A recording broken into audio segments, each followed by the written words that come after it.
നയനയുടെയും ദേവയാനിയുടെയും കള്ളക്കളി പൊളിക്കാനാണ് കനകയുടെ തീരുമാനം. അതുകൊണ്ട് അനന്തപുരിയിലെ സ്നേഹിക്കാത്ത അമ്മായിയമ്മയുടെ അടുത്തേക്ക് ഇനി നയനയെ പറഞ്ഞു വിടില്ലെന്ന് കനകയും ഗോവിന്ദനും കട്ടായം പറഞ്ഞു.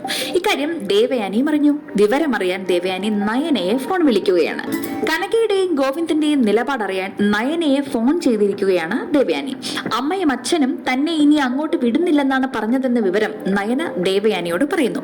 ആ പറഞ്ഞുകൊണ്ടിരിക്കുന്നതിനിടയ്ക്കാണ് കനക നയനയുടെ കയ്യിൽ നിന്ന് ഫോൺ തട്ടിപ്പറിച്ചത്. സംഭവം സത്യമാണെന്നും നയനയെ അങ്ങോട്ട് ഇനി വിടുന്നില്ലെന്നും കനക ദേവയാനിയോട് പറഞ്ഞു. ഇനി ആദർശിന് അവളെ കാണണമെന്നാണെങ്കിൽ ഇവിടെ വന്നു നിന്നോട്ടെ എന്നും കനക കൂട്ടിച്ചേർത്തു. കനക പറഞ്ഞത് കേട്ട ദേഷ്യത്തിലും സങ്കടത്തിലും ദേവയാനിയും വിട്ടുകൊടുത്തില്ല.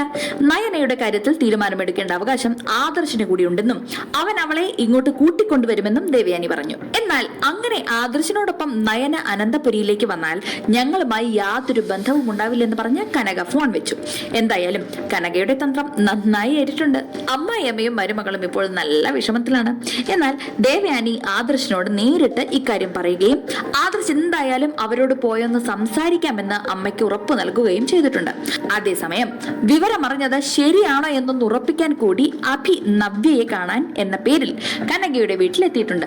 അവർ പറഞ്ഞതിൽ നിന്നും നയനയെ ഇനി അനന്തപുരിയിലേക്ക് വിടുന്നില്ലെന്ന കാര്യം അവൻ ഉറപ്പിച്ചു.